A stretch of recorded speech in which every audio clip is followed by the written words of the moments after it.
Hello, word nerds. How's everybody doing out there in podcast and YouTube land? My name is Spencer. This is episode F102, and I would just like to express my gratitude to you for checking out this show, this very, very long show. Let's get into the words. The first word in this episode is the third form of the word firm, F-I-R-M. This one is the transitive. Well, is it both? Is it verb? Yes, it's a verb from the 14th century, and we are starting with transitive. Number 1A, to make, secure, or fast. The synonym is tighten. Tighten, not like a titan of industry. To make secure or fast. You're not making it speedy. We had this conversation with the word fast, I think. It's been like fastened, stuck to a thing. The example is firming her grip on the racket, making a very tight grip on the racket. And so when she hits the tennis ball, the racket does not go flying around. That's like tennis 101. Hold on to the racket.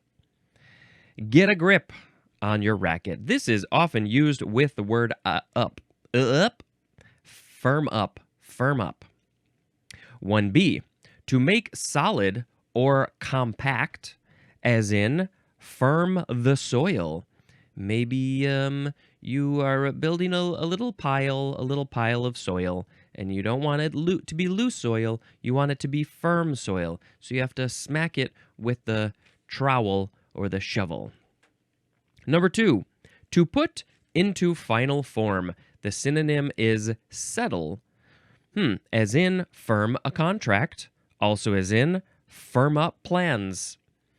Got to making plans with your friends to go to a dinner, a drinks, a movie, a show, whatever it is. You got to firm up your plans to make them final. Put those plans in their final form. The Pokemon firm up because they eventually get into their final form.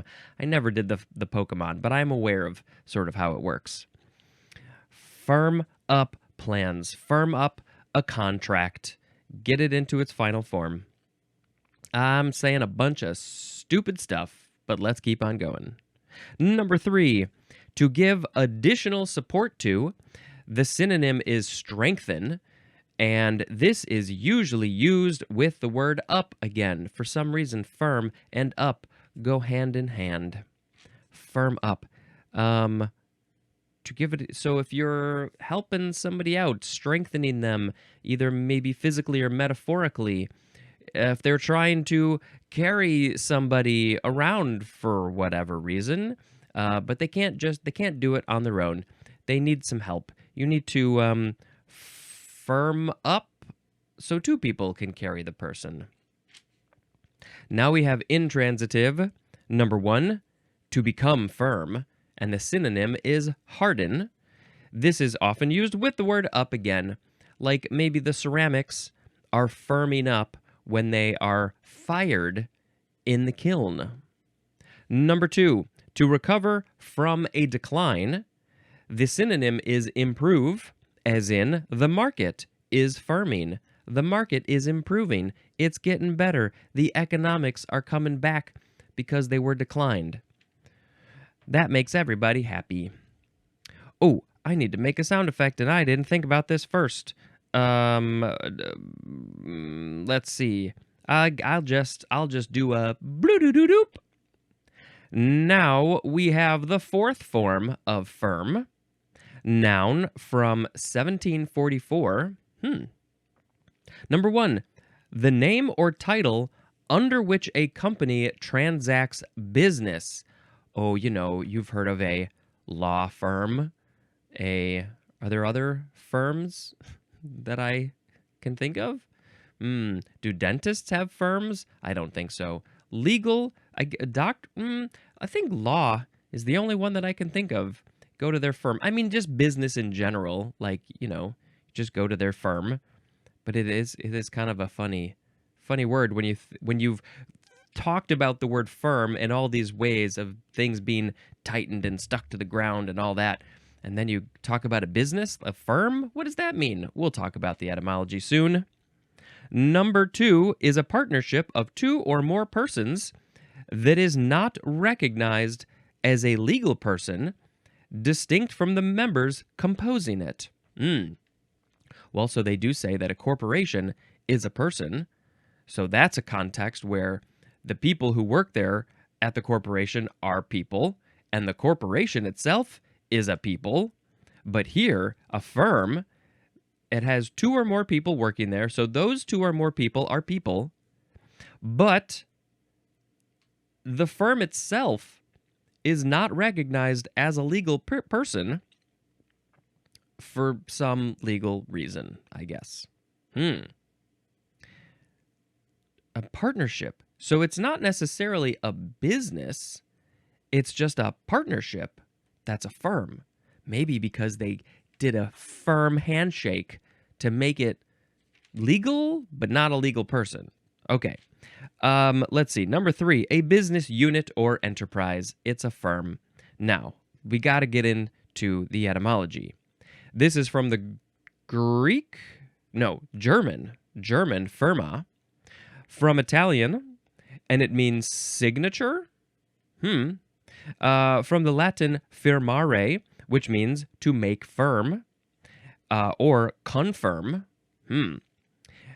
So yeah, I mean, it's really just like firming up that contract, giving a firm handshake, writing your name on a thing so that contract is firm. It's in its final form. So that's why they call it a firm, I guess. See, it's all related. It's all related. Bloop, bloop, bloop, bloop. Next is firmament. Noun from the 13th century. Number 1, the vault or arch of the sky. The synonym is heavens. Heavens to Betsy. So this, because it's number 1 and because it's talking about the heavens, I assume that this is probably one of the earliest uses of this word. The firmament, all the stuff above you in this context is the firmament. I like to just lay in the grass and look at the firmament. Okay, number 2 is obsolete. The synonym is basis. B-A-S-I-S, not a bassist. No, not that one. It's the basis. It's like the thing that everything is created on top of, the firm base. Yeah. Number 3, the field or sphere of an interest or activity, as in the international fashion firmament. The international fashion firmament that's just an example of one of the many interests or activities one could have. I have nothing to do with the international fashion firmament, clearly, if you look at me. And I'm also not part of the domestic fashion firmament. No fashion firmament for me whatsoever. What's my firmament? Oddly, words and English and grammar and stuff, that's not my firmament. I am mostly doing this to learn stuff and to have some fun with it. But movies would be my biggest firmament, the film firmament for me, please and thank you. I love music. I don't do anything with music. I don't play music anymore. I don't even listen to that much music, but music is the friggin' best. What else? Animation. Doing some stuff with that. But also just like fan communities. The David Lynch community, the Weird Al community, the They Might Be Giants community. I have made friends in all of these firmaments. So hello to you, my firmament friends. Firmamental is an adjective. I'm feeling firmamental. Let's see. Any etymology basically means support. From the lower Latin firmamentum, It means support. So that's why we had the word basis there. I don't know why, though. The vault or arch of the sky, the heavens, why is that the firmament? That's an interesting one. I am very curious about that. I could maybe come up with something if I thought long and hard about it, but I'm not gonna, because I gotta go to the next word. Bloop, bloop, bloop, bloop, bloop. Now we have firmer chisel. 2 words. Firmer is F-I-R-M-E-R. Noun from 1823. This is a woodworking chisel with a thin, flat blade. How is this different from other chisels? Let's look up a firmer chisel.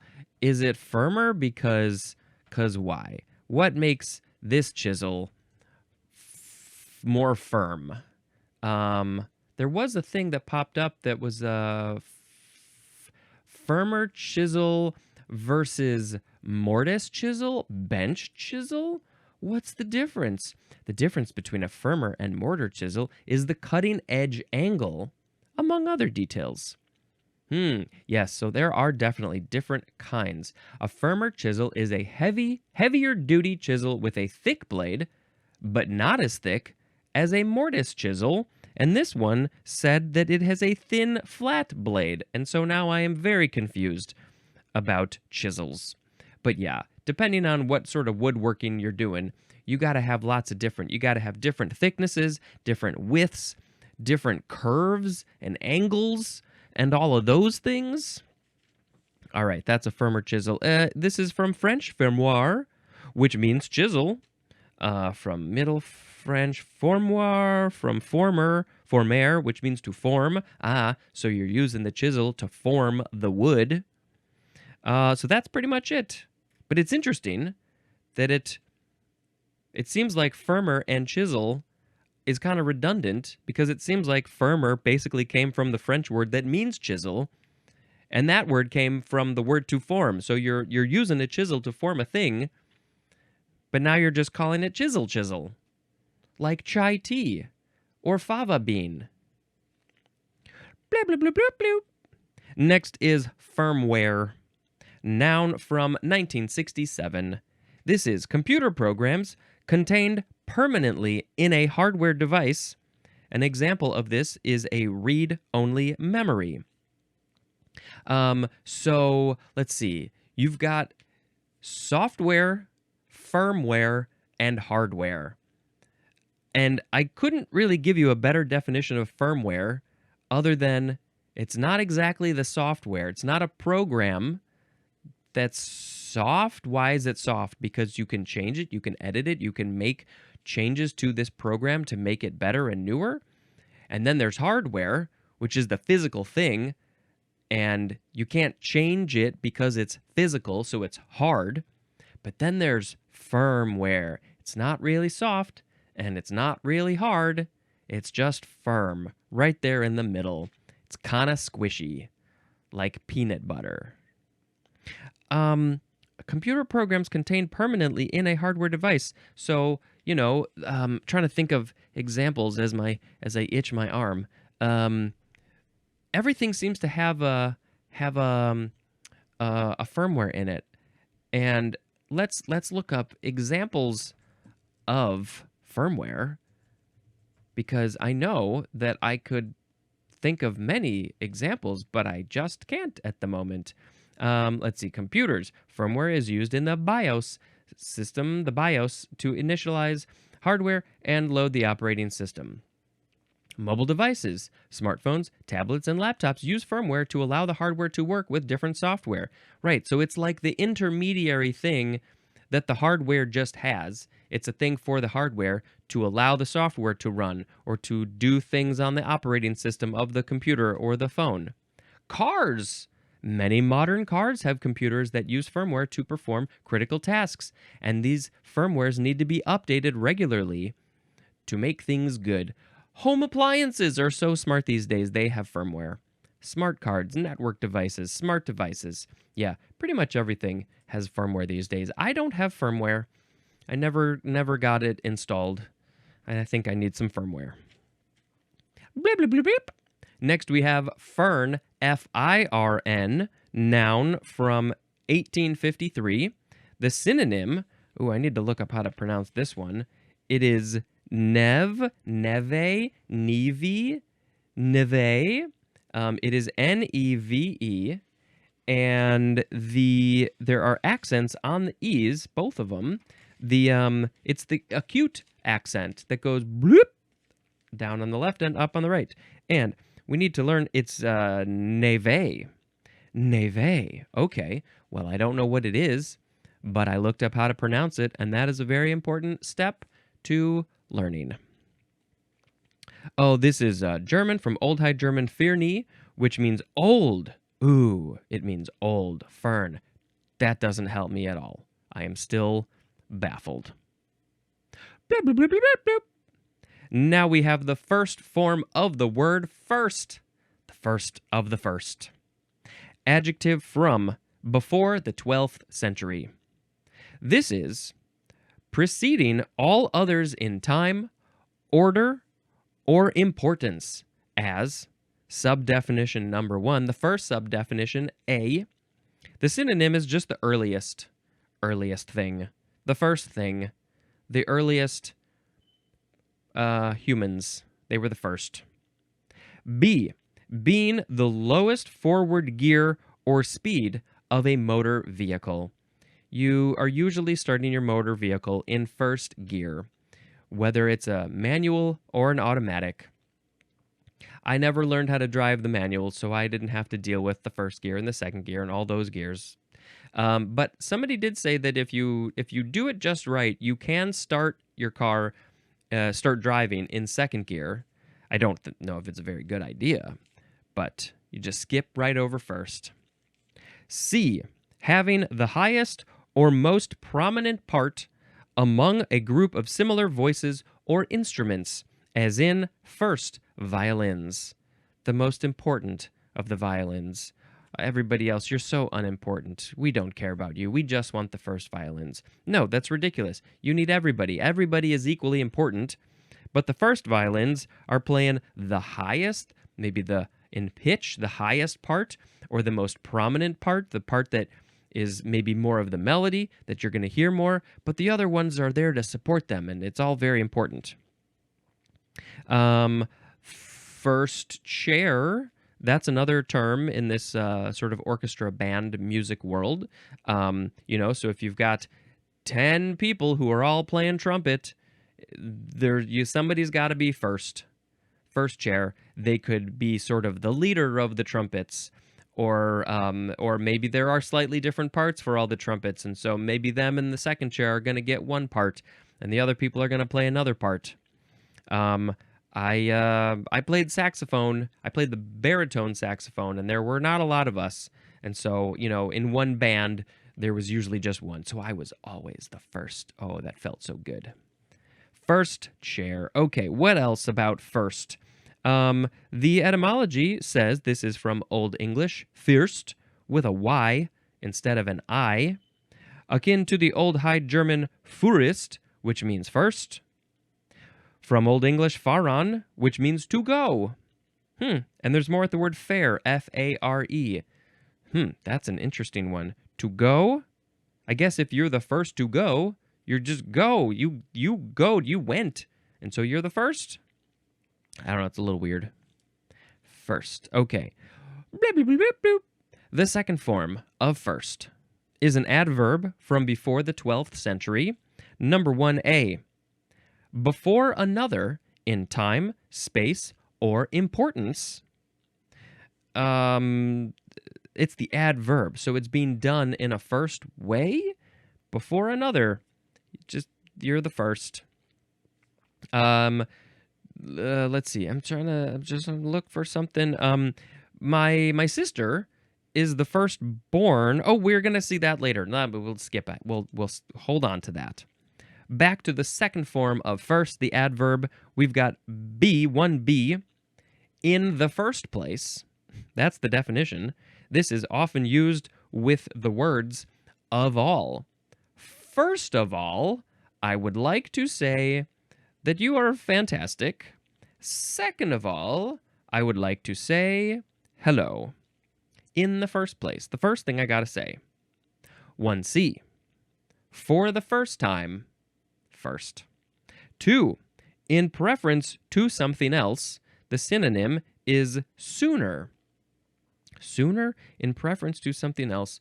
How am I going to try and reword this one? That thing comes first, sooner than the other things. Yeah, okay. Okay, now we're going to go. The third form of first is a noun from the 13th century. Number 1, go see the number table. It's just the first thing, the number 1, 1ST if you're writing it in English. Number 2, something that is first, as 2A, the first occurrence or item of a kind. This is the first podcast that I did. Number 2B, the first forward gear or speed of a motor vehicle. First gear, we're gonna land in the first gear. Number 2C, the highest or chief voice or instrument of a group. Now, how is this different? So the first form of first was the adjective. So you're describing the thing as the first thing. But here we have, the first, the noun. The higher, we did that one. Now 2D, an article of commerce of the finest grade. First, that's number 1, baby. Highest quality all up in this place. 2E, the winning or highest place in a competition, examination, or contest. I don't know if I've ever gotten first place in anything. Also, I don't try. So you're not going to get first place if you don't try. I just wish everybody would tie. Let's everybody tie for first. Number 3, the synonym is first base. Getting to first base. Ooh, that's coming up here in this episode. At first is a phrase, which means at the beginning. The synonym is initially. At first, God created the universe. That's what some people like to think. All right, moving on to first aid. 2 words, noun from 1882. This is emergency care or treatment given to an ill or injured person before regular medical aid can be obtained. I think everybody should have a first aid kit just in arm's reach at all times, maybe in your pocket. They probably make very tiny-ish first aid kits. Some people have these. They put them in their purses, in their bags. I don't have one. I probably should. It's okay. Or at the very least, have one in your car. I don't think we have one in our car. We should get a first aid kit in our car. What do they got? They got Band-Aids. They got gauze, alcohol swabs, maybe Q-tips. What else? What else they got? Neosporin or something like that. Just some good stuff. At the very least, just have some Band-Aids handy. Clippers, maybe? Scissors? Okay. Bloop, bloop, bloop, bloop, bloop. Now we have first base. 2 words, noun from 1845. Number 1, the base that must be touched first by a base runner in baseball. You can't run across the field to second base. That's why it's called second base. It would be very silly if you could just run around the bases. And it also, then you got to go back to first and then over to third and then to home. It's like you're wasting all this time and space. You should do them in order. It just makes the most sense. It's very logical. Go to first base. Number 2, the player position for defending the area around first base. So, first base is where the runner, the batter, is running towards, but then also the person who's working the field, in the outfield, the infield, they are standing on or near first base, and they're doing first, taking first, being first. It's a very, very important job because you are the first person that baseball hitter is running towards. and everybody come towards you. Second place, second base, you get some people coming to you. Third base, you get some people coming to you. You get more balls than people. Okay, now we got number 3. The first step or stage in a course of action. As in, plans never got to first base. That's very sad. It's sometimes people say this. It's the first thing that you got to do is first base. First baseman, that is a noun. They didn't have the romantic version of first base in here. How dare you, dictionary? What a missed opportunity to come up with some interesting definition for that. Mostly this is the younger people will use first base, second base, third base, home run for these, when they're dating somebody. Oh, I got to first base. What's first base? It's touching noses. Bloop, bloop, bloop, bloop, bloop. Whoop, I kicked my chair. Now we have firstborn, one word. Adjective from the 14th century. This is first brought forth. What? Come on. Is that really the definition? First brought forth? I feel like that could have been better. Although I guess they didn't want to say the one who was born first. That's using too many words in the actual word. That just seems like a weird one. The synonym is eldest, and firstborn is a noun. I am not the firstborn. I am the secondborn. I'm the baby because there's only 2. I'm the youngest, not the eldest. My sister is the firstborn, and I am recording this on her birthday. So happy birthday, Jessica, my sister. You've heard her in this podcast before. They say that based on the order of where you're born, there's a lot of personality traits that seem to be pretty common. So the firstborn, if there's younger kids as well, then they're going to be more of like a caretaker, and they get the brunt of a lot of the discipline and stuff that the younger kids didn't get as much of. So yeah, I can't tell you my experience as a firstborn because I'm just not that one. Moving on. Bloop, bloop, bloop, bloop, bloop. Now we have first cause, 2 words. Cause is C-A-U-S-E, noun from the 14th century. The self-created ultimate source of all being. What is this? I have never heard of this. Is this like, God, man, I really got to shave. These friggin' mustache hairs are getting crazy. First cause. First cause. This says the first cause is the being that started everything and is the cause of all other beings. It is also known as the unmoved mover. The first cause argument is a philosophical argument that claims that God is the first cause. Well, this is interesting. There's a whole bunch of other stuff about this. Maybe I'll put a link in the show notes for this. It looks like there's the Wikipedia page takes you to cosmological argument, and I guess they'll talk about it in there. Wow, interesting. Okay, I have not heard of this described this way, but it makes sense, kind of. I don't really love the word cause there. There's cause and effect, so yes, cause is the first thing that starts other things. But when you're talking about a being, quote unquote, being, I don't know, I feel like cause maybe isn't the right one. That's just my opinion. That's what I think. But, it's an interesting concept. I don't particularly believe in a first being in this spiritual, religious way, like the first one to appear, to exist. How did that happen? Like, right? It doesn't make sense. I don't know. But it always feels like there's something. There's something. First cause. I think first cause should just be the first thing that happened.